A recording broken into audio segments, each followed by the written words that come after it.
berjudul Sean Eternos Campeones de America. Langsung terpintas nama Lionel Messi.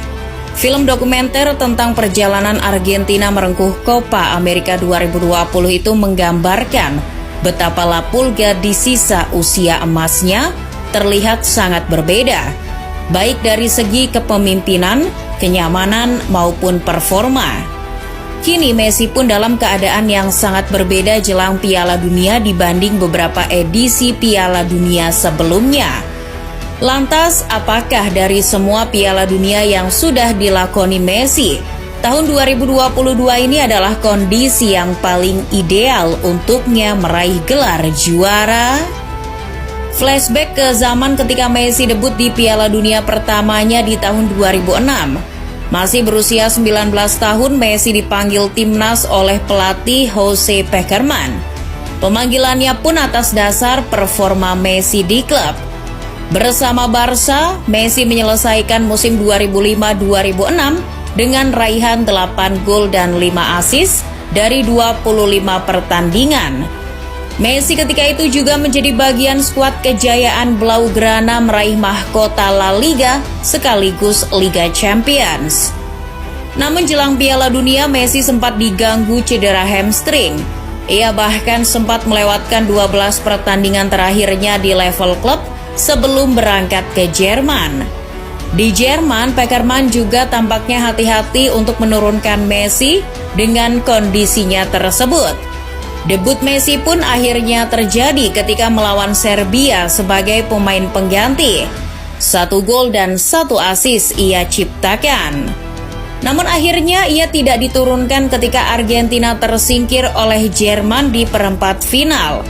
Sebagian publik Argentina yang kecewa akan ketidaklolosan Argentina itu juga memprotes kenapa Pekerman tidak terlalu percaya memberikan menit bermain lebih bagi Lionel Messi. Kemudian berlanjut ke Piala Dunia 2010 Afrika Selatan. Ini adalah Piala Dunia kedua Messi. Kondisi jelang Piala Dunia pun terasa spesial bagi La Pulga. Menyelesaikan musim 2009-2010 di Barca dengan capaian gelar La Liga plus 47 gol dan 12 assist. Raihan ciamik Messi ketika itu pun diganjar dengan gelar Ballon d'Or pertamanya di usia 22 tahun. Di timnas ia pun akan mengarungi Piala Dunia bersama dengan sang legenda hidupnya Diego Armando Maradona. Lengkaplah sudah harapan tinggi publik akan bersinarnya Messi untuk membawa Argentina meraih juara. Namun kenyataannya tak seperti yang diharapkan. Maradona meskipun bekas superstar, namun ketika menjadi pelatih sepertinya patut dipertanyakan.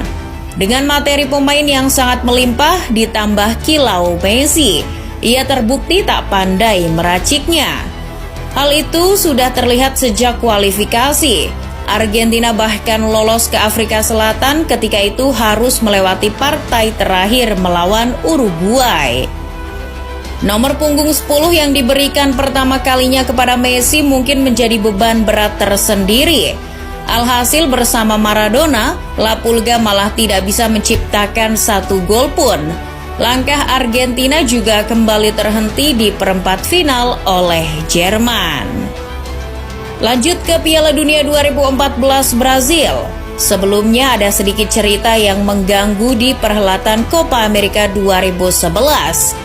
Ketika itu Messi dan kawan-kawan gagal melaju setelah dihentikan Uruguay di perempat final.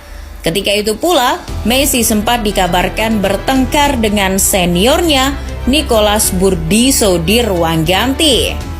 Pemandangan tak mengenakan itu akhirnya teratasi ketika Alejandro Sabella ditunjuk menangani Messi dan kawan-kawan jelang Piala Dunia 2014. Sabella ini merupakan ahlinya dalam mengontrol ruang ganti. Jelang Piala Dunia, kondisi Messi ketika itu tak mampu membawa gelar apapun di level klub. Bersama Barcelona di musim 2013-2014, Messi hanya mencatatkan 41 gol dan 14 assist dari 41 pertandingan. Ia ketika itu masih berada dalam transisi Barcelona di bawah kendali pelatih Tata Martino. Kehadiran Neymar ketika itu juga membuat kilau Messi sedikit terpecah. Messi pun sempat 2 kali diganggu masalah cedera otot. Alhasil ia pun berangkat ke Brazil tidak dalam kondisi puncaknya. Namun dari semua kondisi buruk Messi jelang Piala Dunia tersebut, kenyataannya berbeda.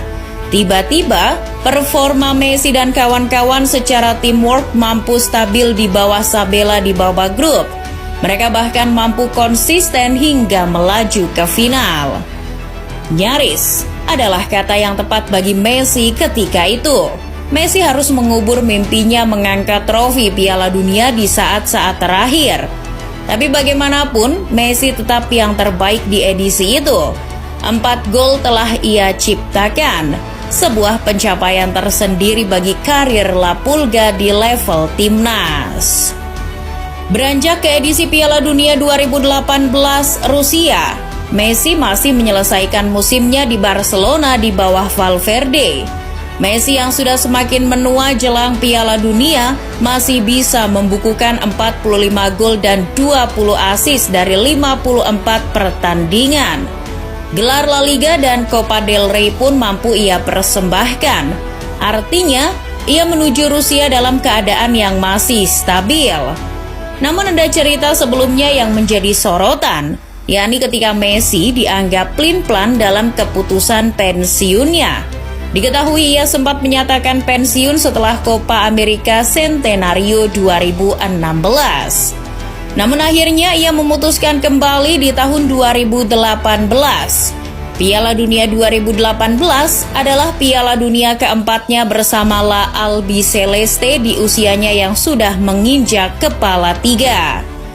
Bersama pelatih baru Jorge Sampaoli, Argentina menatap harapan baru setelah nyaris di 2014. Namun kembali lagi kenyataan tak sesuai harapan. Messi sebagai kapten tim sering dibuat gagal paham apa yang diarahkan oleh Sampaoli. Bahkan kekacauan sempat terjadi ketika kalah 3-0 melawan Kroasia di babak grup. Ide-ide Sampaoli tidak tersampaikan dengan baik. Sebagian besar pemain merasa tidak nyaman dengan pendekatan permainan Sampaoli. Namun friksi tersebut akhirnya diselesaikan secara cepat. Alhasil Argentina mampu bangkit dan lolos dari fase grup. Namun bertemu Prancis di 16 besar, langkah mereka akhirnya terhenti. Messi kembali gagal meraih mahkota impiannya untuk keempat kalinya. Kini Piala Dunia 2022 akan jadi Piala Dunia terakhir bagi Messi sekaligus Piala Dunia kelimanya. Musim ini Messi berada di PSG. Ia bersama PSG menemukan sentuhannya kembali di usianya yang sudah menginjak 35 tahun. Ia kini sementara sudah menyumbang 12 gol dan 14 assist dari 19 pertandingan bersama PSG. Di timnas sejak era pelatih Scaloni, Messi merasa lebih nyaman. Generasi pemain tua Argentina pun sudah hampir terkikis. Mungkin hanya tersisa dirinya dan Di Maria.